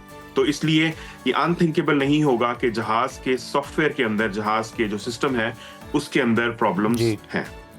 अच्छा ताहिर साहब, कॉकपिट की गुफ्तगू में fuel control switch cut off करने से मुतालिक मुकालमा सामने आया। जिस तरह आप भी बात करें, एक पायलट दूसरे से पूछता है क्या तुमने fuel control switch cut off किया है, तो दूसरा ये कहता है कि मैंने नहीं किया। क्या ये मुकालमा किसी मुमकिन इंसानी या दानिस्ता मुदाखलत की तरफ इशारा करता है? और दूसरा में ये भी बताइएगा कि जिस तरह से आपने बताया कि ये जो जहाज़ है इसमें बहुत सारे मसाइल हैं, तो माजी में क्या इस तरह के कोई वाक़यात पेश आ चुके हैं? क्या कंपनी के किसी मुलाजिम की जानिब से इनकी निशानदेही की गई? देखें, माजी में जापान की एयरलाइन ऑल निपॉन एयरवेज है, उसके पास काफी सारे ड्रीम लाइनर्स हैं, ये 787 जहाज हैं। उनमें से एक जहाज के साथ भी ये वाकया हुआ था और उसने फिर उसमें से रिकवर किया था।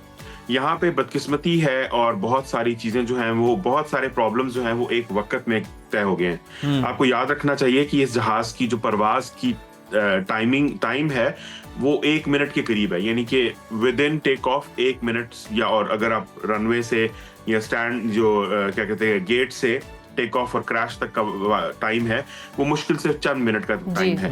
अब उस चंद मिनट के अंदर मेरे लिए ये, यानी कि जो मेरा 15-20 साल का एक्सपीरियंस है, मेरे लिए ये सोचना नामुमकिनात में से है कि कोई पायलट, बल्कि एक नहीं 2 पायलट्स इतने ज्यादा हेल बाउंड हों कि वो अपने आप को मारना चाहते हैं और सैकड़ों 7 लोगों को भी मारना चाहते हैं कि वो एक इतना वाइटल बटन जो है वो एवं ही स्विच ऑफ कर दे। और अगर आपने देखा है उसको, यानी वीडियोस उसकी ऑनलाइन अब अवेलेबल हैं, वो आप एवं उठते उठते, यानी कोनी लगने से या उंगली लगने से या आपका टांग लगने से वो स्विच ऑन ऑफ नहीं हो सकता। उसको बाकायदा आपको पुल करके नीचे लाना पड़ता है और पुल करके ऊपर करना पड़ता है। So it takes an effort, और दोनों को बैक वक्त ऑन एंड ऑफ करना ऑल्सो उसके अंदर एक होती है। तो इसके अंदर दोनों को ऑन ऑफ करने के दरमियान में टाइमिंग सेकंड्स का फर्क है। सो इसलिए ये चीज जो मुझे प्रॉब्लम नजर आता है वो ये है कि सिस्टम ने कुछ ऐसी चीजें रीड की या उसकी असेसमेंट कुछ इस तरह की थी जिसकी बुनियाद पर उसने ये काम किया। अब ये काम नॉर्मली पायलट्स करते हैं जब उनको बाज़ औक़ात को प्रॉब्लम नजर आता है इंजन के अंदर, तो ये एक रूटीन प्रोसीजर होता है जिसके अंदर आप स्विच ऑन ऑफ करते हैं क्योंकि फ्यूल सप्लाई जो है वो रुक जाती है। ब्रिटिश एयरवेज का एक 777 रशिया से आ रहा था, हीथ्रो पे उसने रनवे पे उतरने से थोड़ी देर पहले उसके अंदर ये प्रॉब्लम हुआ था। उन्होंने स्विच ऑन ऑफ किया इंजन को, सब कुछ, लेकिन उससे काम नहीं बना। बाद में पता चला कि उसके जो ईंधन की सप्लाई की जो नालियां हैं उनमें जो पसीना, यानी जो गर्मी की वजह से, ठंडक की वजह से पसीना बनता है, उससे ब्लॉकेट हो गई थी। तो वो जहाज जो है उसने क्रैश लैंडिंग की बचत हो गई थी उसकी। तो ये ऑन ऑफ करना एक नॉर्मल बात है, लेकिन इतनी कम बुलंदी पर ऑन ऑफ नहीं किया जाता। उसके लिए प्रोसीजर है कि आपकी हाइट इतनी होनी चाहिए जिसमें आप रिकवर कर सके।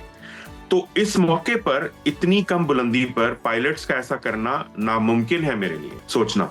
ये सिस्टम के अंदर एक प्रॉब्लम है, मैं समझता हूं, और सिस्टम की वजह से ये प्रॉब्लम सामने आया है। बिल्कुल, ये सिस्टम का प्रॉब्लम लगता है। और बहुत शुक्रिया ताहिर इमरान साहब, आपने इस मामले पर बड़ा बेहतरीन पेश किया और क्या हुआ होगा मुमकिनात पर आपने बात की। बिल्कुल, जिस तरह से पायलट्स को जिम्मेदार ठहराया जा रहा है, लेकिन बज़ाहिर ऐसा लगता नहीं है कि उनकी कोई गलती है, क्योंकि दोनों पायलट्स के दरमियान इससे मुताल्लिक मुकालमा भी हुआ, क्रॉस चेक भी किया गया। यकीनन ये कोई टेक्निकल फॉल्ट था जिसकी वजह से ये अफसोसनाक हादसा पेश आया। लेकिन हमें ये सोचने की ज़रूरत है वो कौन सा टेक्निकल फॉल्ट है जो आपके सिस्टम में मौजूद है, ताकि दोबारा इस तरह के वाक़यात ना हों। और जाहिर बात है लोगों की फैमिलीज अंदर मौजूद होंगी, और जाहिरी बात है कि कौन सी ऐसी मजबूरी थी कि पायलट्स खुद की जान को इस तरह की सिचुएशन के अंदर ले आते या खुद कोई जो ज़िंदगी है उसको दाव पे लगाते। ये सारे पहलू सोचने की ज़रूरत है।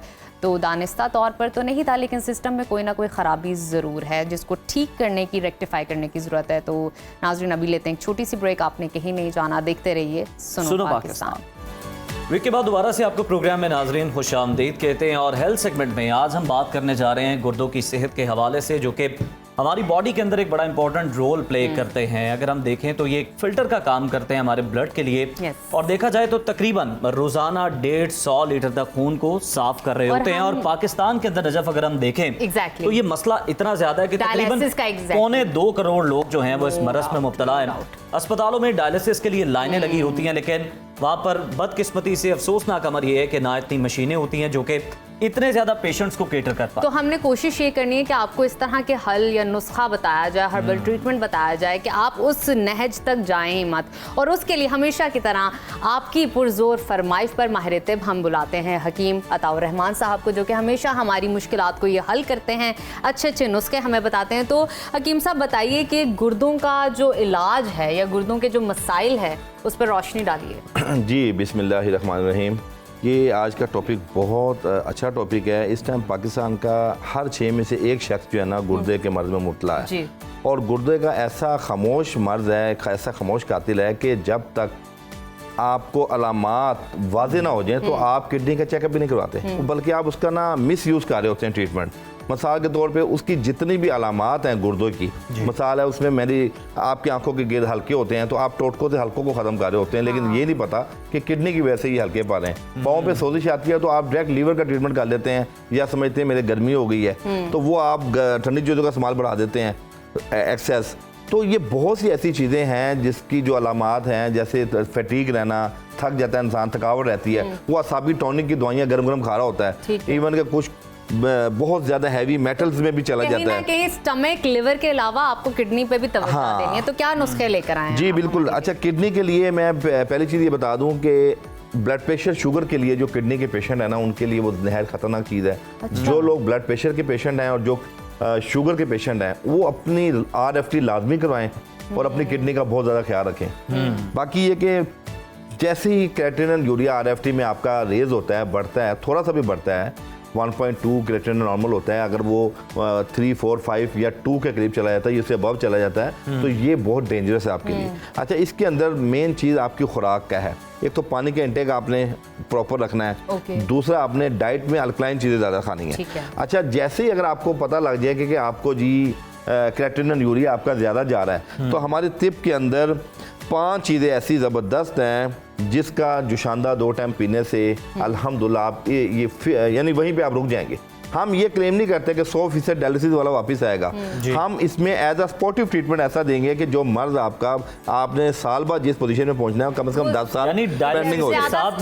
एब्सोल्युटली हाँ जी, वो रुक जाएगा, वहाँ क्रिएटिनिन यूरिया रुक जाएगा इंशाल्लाह। अच्छा, इसके अंदर बकरा ये मौजूद है, ये आप देख सकते हैं स्क्रीन पे। बकरा ये आम जो है ना इंग्रेडिएंट्स हैं, ये बड़ी एहतियात से कांटेदार एक जो है ना जड़ी बूटी होती है और ये किडनी के लिए निहायत बेहतरीन चीज़ है। दूसरी चीज़ शातरा, ये भी जड़ी बूटी है। देखें जितनी चीज़ें हम दिखा रहे हैं इसमें कोई कुश्ता नहीं है, कोई मेटल नहीं है। ये उन्हीं चीज़ों से हम इलाज अपने मतलब में भी मख्फी तरीके से करते हैं और यही इलाज हम ऑनलाइन लोगों को बताते हैं। ये है शातरा, ये एंटीसेप्टिक है, बॉडी के अंदर जितना डिटॉक्सिफिकेशन का अमल है उसको ज़ायल करता है।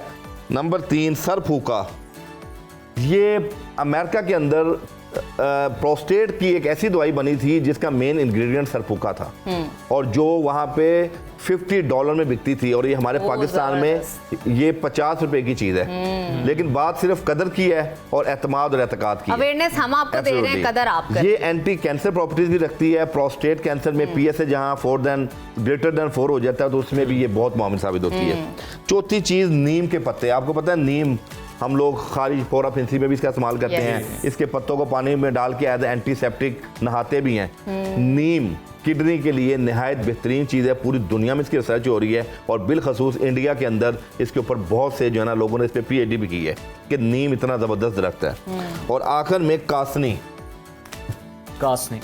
ये पाकिस्तान में आपको पता है इसके ऊपर एक बड़ा मशहूर गाना भी है कासनी, जिसका लास्ट प्रोग्राम में भी हमने जिक्र किया। तो ये कासनी अल्लाह पाक की ऐसी नेमत है, ये बीज हैं, कासनी के बीज हैं जो आपके किडनी के अंदर जितना किडनी के फंक्शन को भी मुनज़्ज़म करते हैं और किडनी के जो एंजाइम और जो उसकी फिल्ट्रेशन के मामलात हैं नेफ्रोलॉजिस्ट के हवाले से, नेफ्रॉन के अंदर जब छाननी, यानी कि आप ऐसे ही है कि जैसे आप चाय आप छाननी में डालते हैं और छाननी के सुराख अगर खुले हो जाएंगे तो सारी पत्ती नीचे चल जाएगी। तो यही हमारा जो मैकेनिज्म है किडनी का है कि अल्लाह पाक ने नेफ्रॉन वहाँ पे रखे हैं, वहाँ छानियाँ बनाई हुई हैं फिल्ट्रेशन के लिए और वो छानियों के अंदर जब इन्फ्लेमेशन आती है या उनकी छानियों का सुराख खुला हो जाता है तो प्रोटीन और जो टॉक्सिन है वो हमारा ब्लड में शामिल होता है जो कि हमारी लिए नहायत खतरा होता है। ये कासनी है। इन तमाम जड़ी बूटियों को, ये 5 जड़ी बूटियाँ हैं, फिर नाम लूँगा, बकरा, शातरा, सरफूका, बरगे नीम और तुख्मे कासनी। इन 5 को आप तकरीबन आधा पाव लेके इसको बिल्कुल पाउडर नहीं करना बल्कि दरदरा कर लेना है, मोटा मोटा सा ये कर लेना है। और इनको आप 1 टेबल स्पून के बराबर रात को आधे गिलास पानी में भिगो दें और सुबह में उठ के ये पानी पिएं। और इसी तरह सुबह में फिर भिगो दें और शाम में पिएं इंशाल्लाह। और अच्छा, ये पानी 1 गिलास आप फौरी नहीं पिएंगे, तकरीबन 1-1.5 घंटे में आप 1-1 घूंट करके पिएंगे माशाल्लाह। 2-3 सिप करके पी लें। जो लोग इनिशियली किडनी के पे उसमें आए हैं उनके लिए प्रोस्टेट के मामलात हों या स्टोन के मामलात हो तो ये बड़ी बेहतरीन चीज़ है। दूसरी चीज़ प्रिकॉशन के अंदर हम अक्सर लोगों को बताते हैं, ये देख लें कुल्थी की दाल जिसको हॉर्स ग्राम भी कहते हैं, मसूर की दाल से मुशाबत रखती है। अच्छा, ये कुल्थी की दाल है। पाकिस्तान में आम लोगों को पता भी नहीं कि कुल्थी की भी कोई दाल होती है। और कुल्थी की दाल इसकी आप एक दाल को पकड़ेंगे ना तो इसकी मुशाबत भी गुर्दे से मिलती है। और अल्लाह पाक ने इसके अंदर ऐसी तासीर रखी है कि ये दाल सिर्फ गुर्दों के अमराज को बेहतर नहीं करती, गुर्दों के अंदर अगर पथरियां मौजूद हैं तो रेजा रेजा करके वो खारिज हो जाती हैं। लाखों रुपए के जो ऑपरेशन है आपके हैं वो इस दाल से बच सकते हैं। आप शुआओं के जरिए ऑपरेशन करवाते हैं या फिजिकली तौर पे सर्जरी करवाते हैं तो वो नौबत नहीं आएगी। इस दाल का क्या तरीका है, 1 मुट्ठी आप इसको 1 गिलास पानी में रात को भिगो दें और सुबह में वो जो 1 गिलास पानी है, आधा गिलास पानी आप सुबह नहार मुँह पी लें, आधा गिलास पानी वो रात को पी लें। और अगले दिन वो दाल जो है आपकी खोल भी जाएगी, गल भी जाएगी। और आपको पता है पानी में ज़्यादा देर दाल का रहना उसकी एफिकेसी को मज़ीद बढ़ाता है और उसको मज़ीद जो है ना उसके जो इंग्रेडिएंट्स हैं स्ट्रॉन्ग होते हैं और फाइबर उसमें बढ़ता है। तो अगले दिन वो दाल आप इकट्ठी करते रहें, 1-1 मुट्ठी दाल, 10 दिन बाद 12 दिन बाद वो दाल आप एज खाने के तौर पे बतौर उसको बना भी सकते हैं। बहुत खूब। तो ये तकरीबन हफ्ते में 2 दिन अमल आप कर लें, कुल्थी की दाल वाला अमल, इससे भी आपके गुर्दों को बड़ी तकवीत मिलेगी। अच्छा, बहुत ज़्यादा किडनी में जब स्टोन होती है ना गुर्दों के मरीज में तो फिर पेन होती है तो उसमें अजवाइन, देसी अजवाइन, ये घर की रेसिपी है एब्सोल्युटली। ये आप 1 चुटकी जो है ना शहद के पानी से ले लें।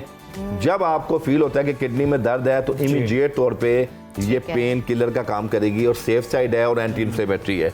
अच्छा, आखिर में 3-4 चीज़ें और मैं आपको बता दूं। पहले हम अक्सर जिक्र करते हैं ये कलौंजी जिसमें कुरान में भी जिक्र है कि तमाम बीमारियों में शिफा है सिवाय मौत के। इसी तरह ये मेथी दाना और तीसरी चीज़ है दालचीनी। ये रिंग वाली दालचीनी है, देखें ये श्रीलंका की दालचीनी होती है। इसकी एफिकेसी छाल वाली दालचीनी की कंपैरेटिवली 70% ज़्यादा इसके अंदर रिजल्ट है। ये तीनों चीज़ें ये आप ऐसे है कि इसका भी आप 1 चुटकी जो है वो भिगो दें पानी में आधे गिलास में और 1 चुटकी आप कलौंजी की, 1 चुटकी मेथी दाने की और 1 टुकड़ा छोटा सा दालचीनी का भिगो दें। ये भी आपकी किडनी सपोर्ट के लिए, किडनी रीनल सपोर्ट के लिए। और आपके जो लोग, ये मैं बिलखसूस उनके लिए बता रहा हूँ नुस्खा जो शुगर के भी पेशेंट हैं और उनकी गुर्दों के भी मसाइल हैं। तो ये माशाल्लाह आपकी बॉडी में आपकी हीमोग्लोबिन और आपकी जो ब्लड शुगर है और आपका जो यानी कि ये आप देखें कि शुगर का मरीज के लिए ये नुस्खा गुर्दे में भी बड़ा मुआविन साबित होगा। और आखिर के अंदर जब बहुत ज़्यादा क्रिटिकल पोजीशन आती है तो खून की कमी होती है, हेमोग्लोबिन कम हो जाता है, तो उसके अंदर आपने सिंथेटिक हेमोग्लोबिन नहीं लेना। अच्छा। कोई फुलाद का कुश्ता नहीं लेना, कोई आपने सिंथेटिक मल्टीविटामिन नहीं लेने, ना डॉक्टर देता है आपको। ये बहुत बड़ा एक इशू है कि जो गुर्दे के मरीज है उनको आप ना मल्टीविटामिन दे सकते हैं ना मिनरल्स दे सकते हैं क्योंकि वो डिपॉजिट होते हैं। तो वहाँ के तिप के अंदर 3 चीज़ें हैं जिसको हम त्रिफला कहते हैं। ये आंवला है, विटामिन सी का रिच सोर्स है। ये भेरे हैं, बलेला जिसको हम कहते हैं, और ये हरीर का मुरब्बा जिसका बनता है, हरीर देसी हरीर है। इन दोनों के आपने छिलके लेने हैं, गिटक फेंक देनी है। भेरे के और इनका जो है हलेला, इसके छिलके लेने हैं और आंवला ये वैसी आपने लेना है। इसको हम वजन लेके पिसवा लें, बेड टाइम पे 1 टीस्पून आप पानी से ले लें। तो जो गुर्दों के मरीज के अंदर खून की कमी आती है या जो आपकी आयरन डेफिशिएंसी होती है बॉडी में माशाल्लाह जी, और ये जब आप लेंगे गुर्दों को भी फ़ायदा होता है, खून की कमी भी पूरी होती है। तो ये सारे ऐसे जो हैं ट्रीटमेंट हैं जो बहुत ज़्यादा सपोर्टिव हैं गुर्दे के मरीज़ के लिए। और मैं समझता हूँ कि आप जो मर्ज़ी इलाज करवाएं, इन तमाम चीज़ों को अगर आप अपनी लाइफ के अंदर रख लेंगे लेकर चलेंगे तो तो इंशाल्लाह आसानी हो आप जाएगी। क्रिटिकल पोजीशन में नहीं नहीं जाएंगे। जाएंगे और गुर्दों के मरीज तो आप नाजरीन, आज का जो टॉपिक है बड़ा अहम था, इसलिए बहुत हमने शुक्रिया हकीम हकीम साहब साहब। को बिल्कुल भी इंटरप्ट नहीं किया कि वो आपको बताएं प्रॉपर तरीके से। सवालात हमारे वही होते हैं, लेकिन उनके ये नुस्खे आप तक पहुंचने चाहिए प्रॉपर तरीके से, ताकि कोई मिस्टेक ना हो और आप उसको राइट डाउन कर सके। बहुत शुक्रिया आपकी मौजूदगी का हमेशा से। तो अगर कोई सेगमेंट, कोई पॉइंट, कोई जुमला रह गया तो सोशल मीडिया अकाउंट पे जाइए, वहां आप दोबारा देखिए और कॉपी पेंसिल पकड़ और के इस देखिएगा चीज और को अप्लाई जरूर कीजिए, जरूर जज कीजिए कि हाँ। आप किस स्टेज पे मौजूद हैं, इसको स्टेज डायग्नोज पे। करें, क्योंकि हकीम साहब ने आपने देखा स्टेप बाय स्टेप मरहलावार ये बताया कि हाँ। किस किस मरहले पे आपको कौन सा नुस्खा इस्तेमाल करना है। पेन के बारे में भी उन्होंने आपको बताया कि आप क्लिनिक नहीं जा पा रहे तो अजवाइन लीजिए, खाइए, आपको इंस्टेंट आराम आ जाएगा। तो नाजरीन, अभी वक्त हुआ है छोटी सी ब्रेक का, आपने कहीं नहीं जाना, देखते रहिए सुनो पाकिस्तान। नाज़रीन, इससे पहले हमने शोबिस इंडस्ट्री की कुछ डार्क साइड के हवाले से डिस्कशन की कि पाकिस्तान शोबिस इंडस्ट्री के अंदर क्या चल रहा है, मौजूदा हालात क्या हैं और किस तरह से जो है वो बेरुखी इख्तियार की जाती है। लेकिन अभी एक बड़ी पॉजिटिव खबर है पाकिस्तानी शोबिस इंडस्ट्री की। बावकार, हसीन तरीन और बासलाहियत अदाकारा महानूर बलोच को आज हम याद कर रहे हैं, विश भी कर रहे हैं, क्योंकि उनकी जो इस वक्त सालगिरह है, ज़िंदगी की 54 बहारें वो देख चुकी हैं और 14 जुलाई 1970 को बलूचिस्तान में वो पैदा हुई। महानूर बलोच ने सिर्फ 23 बरस की उम्र में ड्रामा सीरियल मारवी से अपने फ़नी सफ़र का आगाज़ किया और देखते ही देखते टीवी स्क्रीन के मकबूल तरीन चेहरों में वो शामिल हो गई। वो न सिर्फ एक कामयाब अदाकारा और मॉडल हैं, बल्कि डायरेक्शन और प्रोडक्शन के मैदान में भी अपनी सलाहियतों का लोहा मनवा चुकी है। और आपको मजीद बताते हैं, महानूर बलोच की जो शख्सियत है वो खूबसूरती, नफासत, पेशावराना महारत का हसीन इम्तजाज है, बहुत बैलेंस्ड है। आज भी वो अपने दिलकश अंदाज और बावकार मौजूदगी के बाद लाखों मद्दाहों के दिलों पर राज करते हैं। लोग आज भी उनसे प्यार करते हैं, उनको सोशल मीडिया पर देखते हैं, उनकी अदायगी, हर चीज़ को पसंद किया जाता है। तो आज उनके सालगिरह के ख़ास मौका पर उनके लिए बहुत सारी नेक तमन्नाओं का इजहार करते हैं। सुनो पाकिस्तान की तरफ से, सुनो न्यूज़ की तरफ से उनको happy birthday, Allah bless you with all the success. मेरी तो फेवरेट है, आप बताइए अपने बारे में। मेरी तो फेवरेट तरीन है, आप ये कह रहे हैं। फेवरेट तरीन, ये भी अच्छा है। और इनके Most बारे में favorite है जी। इनके बारे में कहा जाता है कि बूढ़ी नहीं हो रही है, अल्लाह ना ही करे कभी हो, क्योंकि हमारे पाकिस्तान का बहुत ही रोशन सितारा है, लोग बहुत प्यार करते हैं उनके ड्रामाज, उनकी एक्टिंग और कुछ म्यूजिक वीडियोस भी इनकी थी बहुत ही अच्छी। देखिए, आप किसी न किसी पर्सनैलिटी से कुछ ना कुछ सीख रहे होते हैं, कुछ ना कुछ आप हासिल कर रहे होते हैं, डायरेक्टली इनडायरेक्टली। तो मैंने जो महानूर से सीखा कि आप अगर अपनी डाइट अच्छी रखें, आप अपना लाइफस्टाइल अच्छा रखें, तो फिर बुढ़ापे के आसार आपको जल्दी नजर नहीं आते। आपने बड़ा बेहतरीन सीखा है, लेकिन मुझे ऐसा मैंने तो लगता है अपने कि मतलब का सीखा, आपने क्या सीखा उनसे? मुझे ऐसा लगता है कि जो इंसान अंदर से पॉजिटिव होता है वही पॉजिटिविटी उनके फेस पर आती है। आप अंदर से अच्छे हो, अच्छा लोगों के बारे में बोलते हो, के बारे में सोचते हो, लोगों की गलतियां छुपाते हो, किसी की गलतियों को नुमाया नहीं करते, पब्लिक के सामने नहीं लेकर आते, अच्छे अच्छे बिहेवियर के साथ रहते हो, अपने पेरेंट्स के साथ अच्छे होते हो, अच्छे हो, पॉजिटिव हो, लेकिन चेहरे पर वो खूबसूरती आती है, अंदर जंक ना जा रहा हो, ये भी शर्त। आपके चेहरे पे वो खूबसूरती और नूर आता है और आप सदा और एग्जैक्टली मासूमियत होती है आपके चेहरे पर। तो वो मासूमियत आज भी उनके चेहरे पर है, हम देख सकते हैं। और नाजरीन, ये था हमारा आज का प्रोग्राम, उम्मीद है आपको पसंद आया होगा। मंडे हमेशा थोड़ा सा स्लो होता है लोगों के लिए, लेकिन हम कोशिश करते हैं अपनी एनर्जी से आपको उठा सके और आपको आज के दिन की सारी न्यूज़ के हवाले से बता सके। तो कल दोबारा सेम टाइम पे आपसे मुलाकात होगी बहुत सारी खबरों के साथ। टिल देन, अल्लाह हाफ़िज़।